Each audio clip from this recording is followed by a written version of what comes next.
तो आप सभी प्यारे बच्चों का आपके अपने प्यारे से चैनल जिसका नाम है श्रीधर क्लासेस में बहुत बहुत स्वागत है। और बच्चों, आज से हम स्टार्ट करने वाले हैं क्लास 12th फिजिक्स का पहला चैप्टर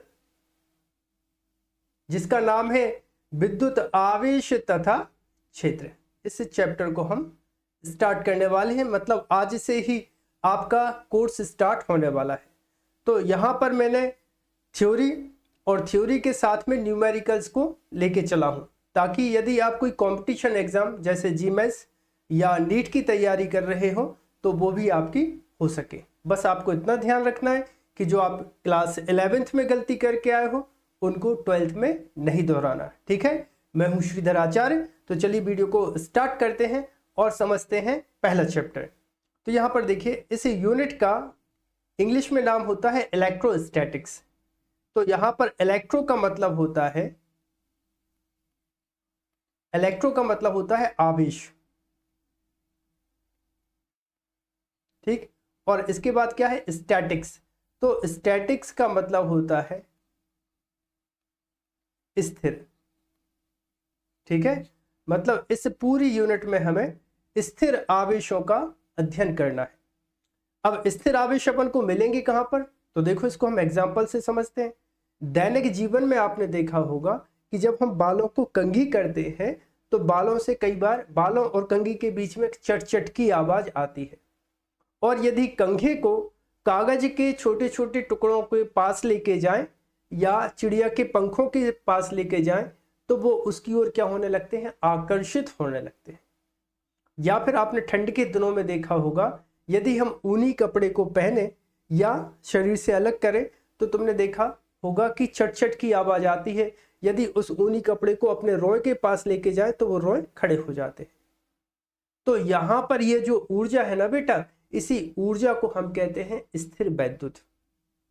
अगर कोई आपसे पूछे कि इसकी परिभाषा बताइए तो परिभाषित कैसे करोगे, उस ऊर्जा को जिसके कारण किसी पदार्थ में हल्की वस्तुओं को आकर्षित, यानी छोटी और सूक्ष्म वस्तुओं को आकर्षित करने का गुण उत्पन्न होता है, उसे हम कहते हैं विद्युत।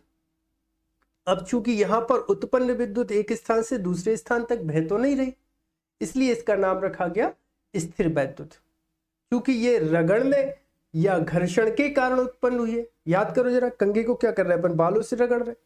तो चूंकि यह विद्युत दो पदार्थों को आपस में रगड़ने या घर्षण के कारण उत्पन्न होती है, इसलिए इस विद्युत को हम घर्षण विद्युत के नाम से भी जानते हैं।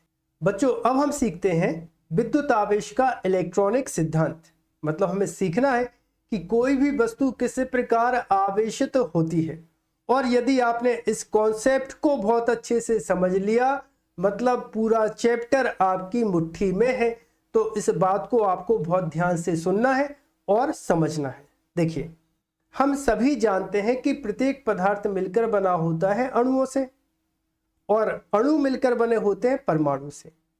तो यहां पर मैंने आपको समझाने के लिए एक परमाणु बनाया है, तो यहां पर यह हो जाएगा परमाणु।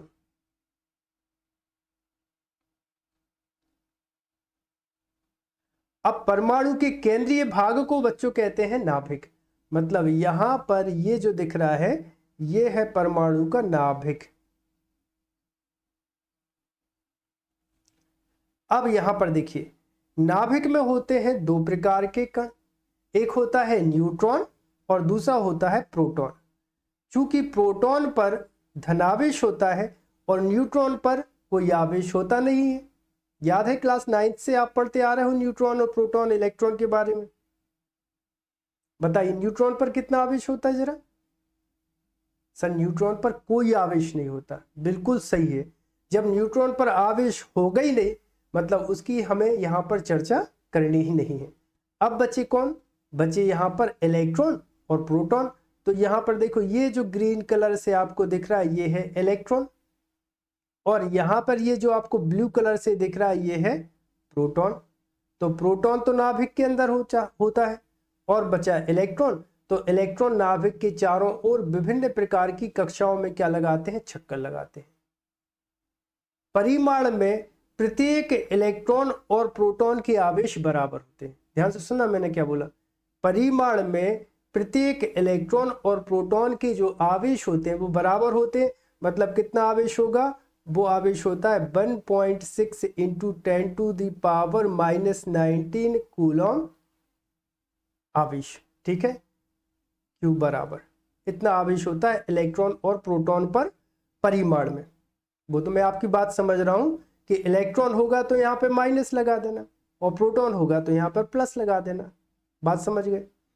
अब यहाँ पर बात समझने वाली ये है कि जो इलेक्ट्रॉन नाभिक के पास में चक्कर लगाता है, जैसे ये एक कक्षा है, यहाँ पर देखो, यहाँ पर ये जो इलेक्ट्रॉन आपको दिख रहे हैं ये नाभिक के पास में, तो यहाँ पर प्रबल नाभिकीय बल होता है। परंतु जैसे जैसे इन इलेक्ट्रॉनों की नाभिक से दूरी बढ़ती जाती है, नाभिकीय बल का मान होता जाता है कम। बिल्कुल उसी प्रकार आप समझ लो, जब आप घर में रहते हो, मम्मी पापा के प्रभाव में रहते हो, तो उस समय पर आप पर एक अलग बल लगता है क्योंकि आप तो घर में ही हो। लेकिन जैसे जैसे घर से दूरी बढ़ती जाती है, वैसे वैसे मम्मी पापा की डांट, मतलब उनका जो प्रभाव होता है वो कम होता जाता है। जब ज़्यादा दूरी बढ़ जाती है, फिर आप क्या हो जाते हो, मुक्त हो जाते हो, फ्री हो जाते हो, दोस्तों के साथ मस्त घूम फिर पाते हो, मस्ती कर लेते हो। उसी प्रकार से बच्चों, अगर इन इलेक्ट्रॉनों की नाभिक से दूरी ज़्यादा बढ़ जाती है तो इसको हम कहते हैं क्या, मुक्त इलेक्ट्रॉन बोलते हैं, मुक्त इलेक्ट्रॉन। अच्छा, एक बात और जानने वाली है, प्रत्येक परमाणु में इलेक्ट्रॉनों और प्रोटॉनों की संख्या बराबर होती है सामान्य अवस्था में। मान लीजिए किसी प्रोटॉन पर, यहीं पे देख लेते हैं, देखो 1 2 3 4 5 6 7 7 इलेक्ट्रॉन है, 7 इलेक्ट्रॉन।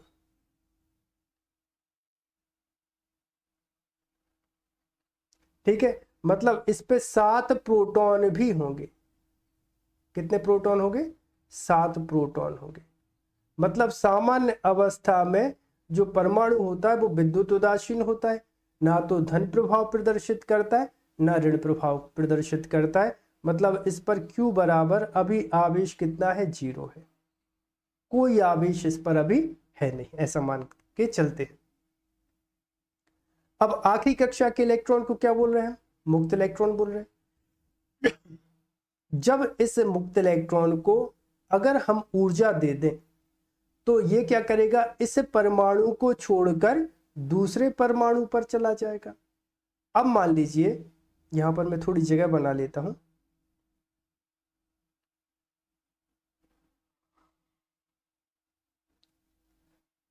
अब मान लीजिए ये जो इलेक्ट्रॉन है, ये मुक्त इलेक्ट्रॉन है, इस परमाणु को छोड़कर दूसरे परमाणु में चला गया। अब जिस पर ये गया है उस पर ऐसा मान लेते हैं कि उस पर 9 इलेक्ट्रॉन और 9 प्रोटॉन थे, लेकिन एक इलेक्ट्रॉन तो ये आ गया, तो इस पर जो इलेक्ट्रॉन हो गए ये कितने हो गए, 10 इलेक्ट्रॉन हो गए इस पर। जबकि प्रोटॉन कितने हैं, प्रोटॉन तो इस पर 9 ही है। मतलब इस पर एक इलेक्ट्रॉन की अधिकता हो गई, एक ऋणावेश बढ़ गया। मतलब जिस पदार्थ पर इलेक्ट्रॉनों की अधिकता होती है, एक पदार्थ से इलेक्ट्रॉन निकलकर जिस पे जाते हैं तो उसको हमेशा हम बोलते हैं क्या, ऋणावेशित पदार्थ। और जिससे निकले हैं उस पर इलेक्ट्रॉनों की क्या हो जाती है, कमी हो जाती है, तो उसको हम कहते हैं क्या, धनावेशित पदार्थ। कॉन्सेप्ट आप समझ गए पूरा। एक बार फिर से देखिए, मान लीजिए यहां पर ए एक वस्तु है, इसके पास 10 है इलेक्ट्रॉन और 10 है इस पे प्रोटॉन। ठीक है, और एक वस्तु है बी, इसके पास 8 इलेक्ट्रॉन है और 8 है इसके पास प्रोटॉन। अब मान लीजिए वस्तु ए से 2 इलेक्ट्रॉन निकलकर वस्तु बी पर पहुंच गए, तो अब इस पर कितने इलेक्ट्रॉन बचेंगे, इस पर बचेंगे 8 इलेक्ट्रॉन और 10 बचेंगे इस पे प्रोटॉन। तो इस वस्तु को हम बोलेंगे बच्चों धनावेशित वस्तु। क्यों, क्योंकि इसने इलेक्ट्रॉन दे दिए तो इस पर इलेक्ट्रॉनों की क्या हो गई, कमी हो गई कि नहीं। जो देगा उसको हमेशा बोलते हैं धनावेशित पदार्थ, क्योंकि उस पर इलेक्ट्रॉनों की क्या हो जाती है, कमी हो जाती है। तो यहाँ पर देखिए मैंने परिभाषा भी लिखी है, धनावेश किसी पदार्थ में इलेक्ट्रॉनों की कमी होने पर उसे धनावेशित पदार्थ कहते हैं। अच्छा यहां पर देखो, चूंकि इससे 2 इलेक्ट्रॉन निकल के आ गए हैं तो यहां पर अब जो इलेक्ट्रॉन है 2 इलेक्ट्रॉन बढ़ जाएंगे, मतलब इस पर हो गए 10 इलेक्ट्रॉन और 8 प्रोटॉन। तो इसको बोलेंगे क्या, ऋण आवेशित पदार्थ। क्यों, क्योंकि इस पर इलेक्ट्रॉन बढ़ गए। यहां पर देखो इलेक्ट्रॉन बढ़ गए, 2 इलेक्ट्रॉन बढ़ गए, तो जिस पर इलेक्ट्रॉनों की अधिकता होती है उसको बोलते हैं ऋणावेशित पदार्थ। जिस पर इलेक्ट्रॉनों की कमी होती है उसको बोलते हैं धनावेशित पदार्थ। अच्छा, यदि कोई आपसे पूछ ले आवेश क्या होता है, यहां पर थोड़ी सी मैं जगह बनाऊं।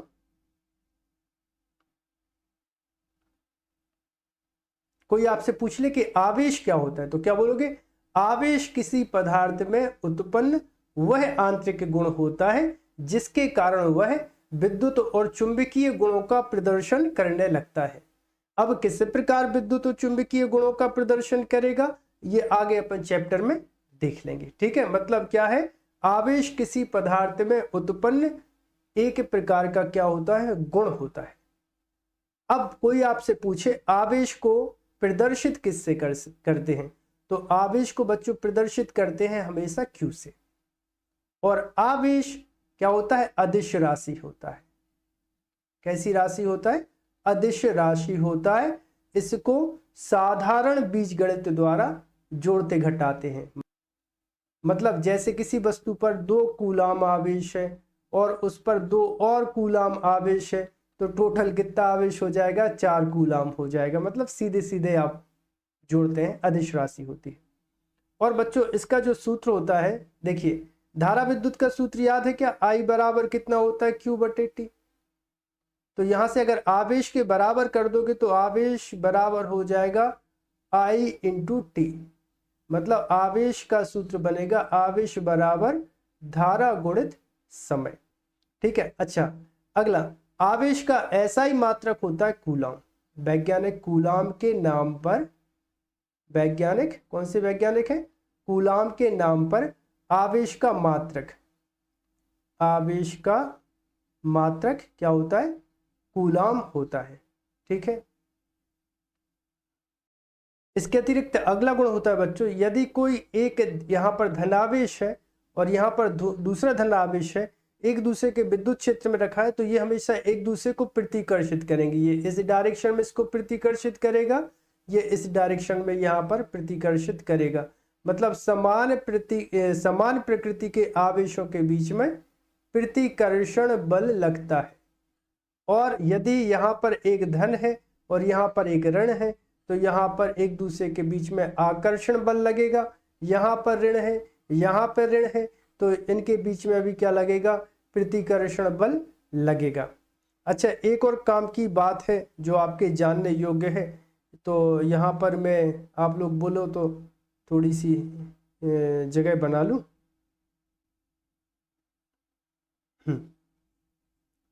जैसे ये एक A पदार्थ है और ये B पदार्थ है, जब ये इलेक्ट्रॉन निकालेगा, जिस पदार्थ से इलेक्ट्रॉन निकलते हैं ना, उसका द्रव्यमान हमेशा हो जाता है कम।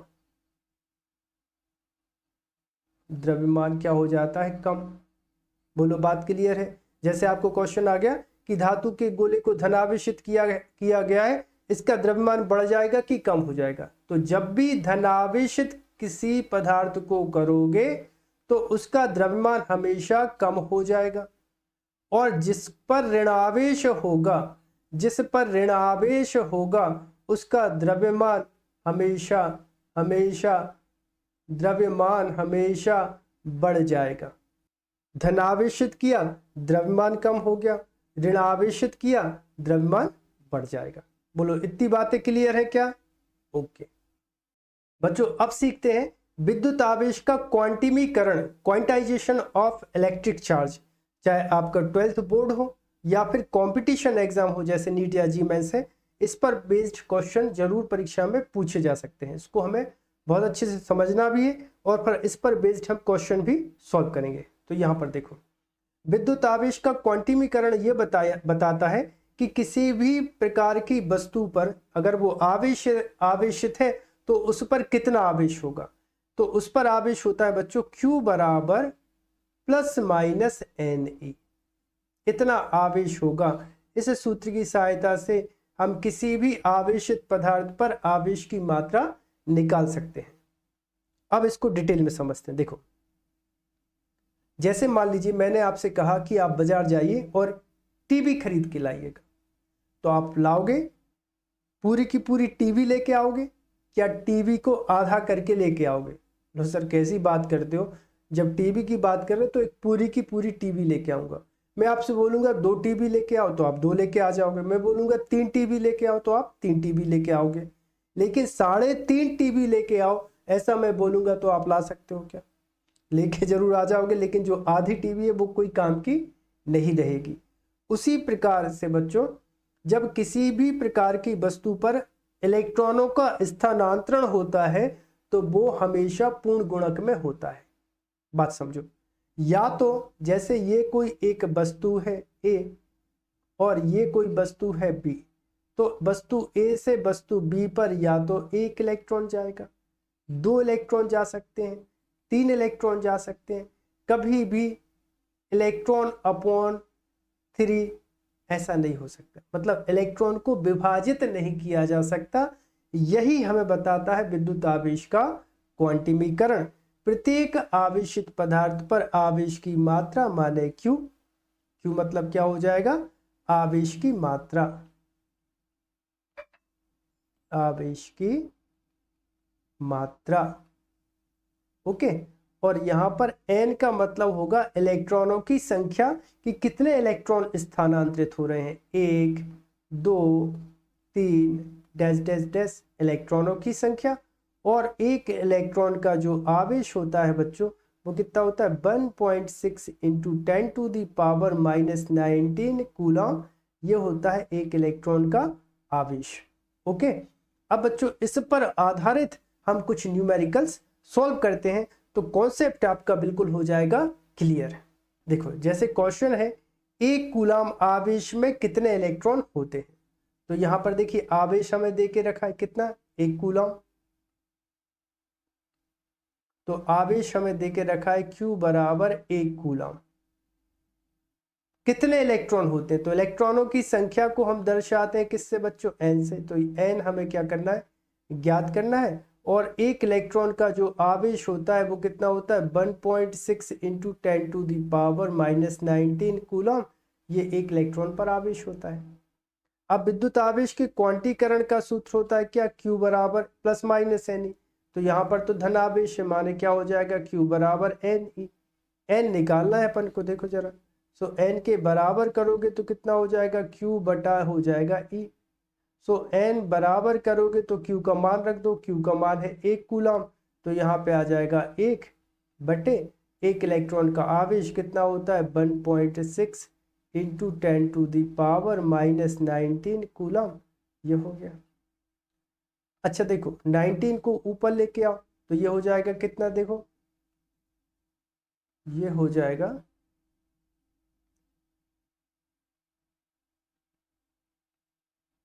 N बराबर, दशमलव हटाओगे तो ऊपर आ जाएगा कितना? 10 बटे हो जाएगा कितना? 16 इंटू 10 टू दी पावर 19। 19 से एक जीरो इसको और दे दो तो ये हो जाएगा N बराबर 100 अपॉन हो जाएगा कितना? 16 इंटू 10 टू दी पावर कितना हो जाएगा? 18। अब यहाँ पर इसको सॉल्व करेंगे तो आ जाएगा कितना? 6.25 इंटू 10 टू दी पावर 18। और नंबर ऑफ इलेक्ट्रॉन है तो इसका कोई मात्रक होगा नहीं। तो 1 कूलम आवेश में इलेक्ट्रॉनों की संख्या की अगर बात करी जाए तो इतने इलेक्ट्रॉन होते हैं। ठीक है, अगले क्वेश्चन पर चलते हैं। अगला क्वेश्चन देखो जरा। एक चालक पर 14.4 into 10 to the power -19 coulomb का धनावेश है। इस चालक पर कितने इलेक्ट्रॉनों की अधिकता या कमी होगी? अब देखो बच्चों, चूंकि आपको यहाँ पर दिख रहा है क्या है? धनावेश है। और जब किसी भी पदार्थ पर धनावेश होता है तो इसका मतलब ये होता है कि उस पर इलेक्ट्रॉनों की क्या है? कमी है। मतलब ये बात तो तय है कि जितना भी आंसर आएगा उतने इलेक्ट्रॉनों की कमी होगी। चलो सॉल्व करके देखते हैं। यहाँ पर देखो Q बराबर हमें दिया है 14.4 इंटू 10⁻⁻19 कूलम, राइट। और यहाँ पर n का मान हमें ज्ञात करना है। एक इलेक्ट्रॉन का मान अभी आपको बताया मैंने कितना होता है, 1.6 इंटू 10⁻⁻19 कूलम। क्वांटीकरण का सूत्र होता है Q बराबर n। n क्या निकालना है अपन को, हाँ n निकालना है, तो n के बराबर करोगे तो कितना आ जाएगा Q बटे E। Q कितना है 14.4 इंटू 10⁻⁻19 बटे 1.6 इंटू 10⁻⁻19।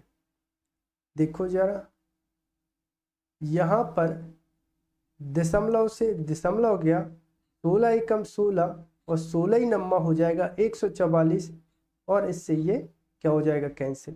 मतलब क्या आ जाएगा, n बराबर आ जाएगा 9। मतलब इस चालक पर 9 इलेक्ट्रॉनों की क्या होगी, कमी होगी। ठीक है, अगला क्वेश्चन देखते हैं। क्या किसी पदार्थ में 8.5 इंटू 10⁻⁻19 कूलम आवेश हो सकता है? तो इस क्वेश्चन को सॉल्व करके वीडियो को पॉज करिए, क्वेश्चन को खुद से सॉल्व करिए और कमेंट करके आंसर बताइए। आगे आंसर चलिए सॉल्व करते हैं। तो यहाँ पर देखिए आवेश हमें देखे रखा है Q बराबर 8.5 इंटू 10⁻⁻19। ठीक है, n हमें निकालना है, पता चलेगा कि कितने इलेक्ट्रॉन स्थानांतरित हो रहे हैं। n के बराबर करेंगे तो हो जाएगा Q अपॉन E, मतलब ये हो जाएगा 8.5 इंटू 10⁻⁻19। सही है क्या? और बटे में क्या होता है E, और एक इलेक्ट्रॉन का आवेश कितना होता है 1.6 इंटू 10⁻⁻19। इससे ये मर गया, दशमलव से दशमलव मर गया। 16 एकम 16, 16 पंचे कितना हो जाएगा 80। ठीक है, दशमलव लगाया 50 हो गया। ठीक है, तो ये हो जाएगा 50। तो 16 एकम 16, 16 दूनी 32, 16 तिया 48, 16 तिया 48, कितना बचा 2। तो 16 एकम 16 मतलब कितना आ जाएगा 5.31। मतलब क्या, इतना इलेक्ट्रॉन एक पदार्थ से दूसरे पदार्थ पर स्थानांतरित हो सकता है क्या? नहीं हो सकता। मैंने अभी आपको एग्जांपल से समझाया था। आप जब बाजार जाओगे तो या तो एक टीवी खरीदोगे, 2 टीवी खरीदोगे, आधी टीवी हो आके भी क्या करोगे? उसी प्रकार से इलेक्ट्रॉन या तो एक जाएगा, 2 जाएंगे, 3 जाएंगे, 4 जाएंगे, डैश डैश डैश। इस प्रकार से इलेक्ट्रॉनों का स्थानांतरण होता है एक पदार्थ से दूसरे पदार्थ पर या दूसरे पदार्थ से पहले पदार्थ पर। तो इतने इलेक्ट्रॉनों का स्थानांतरण नहीं होगा, मतलब किसी भी पदार्थ पर इतना आवेश संभव नहीं होगा। ओके, अगला क्वेश्चन देखिएगा। एक चालक पर 500 इलेक्ट्रॉनों की कमी है, मतलब अब की बार हमें n देके रखा है। इस पर आवेश की मात्रा की गणना कीजिए। Q बराबर कितना, Ne। Q बराबर कितना, n का मान 500 इंटू एक इलेक्ट्रॉन का आवेश 1.6 इंटू 10⁻⁻19। दशमलव हटाओ, नीचे एक 10 बढ़ाओ, 10 से 10 गया, 16 पंचे 80, मतलब कितना हो जाएगा 80, एक और 0 इंटू 10⁻⁻19। 2 इससे निपटाओ, सो Q बराबर कितना हो जाएगा 8 इंटू 10⁻⁻17 कूलम इसका सही आंसर होगा। तो आई होप आप सभी को वीडियो पसंद आया होगा। यदि आप सभी को वीडियो पसंद आया हो तो चैनल को सब्सक्राइब करें, वीडियो को लाइक करें, वीडियो को अपने दोस्तों के साथ शेयर करें। मिलते हैं अगली वीडियो में।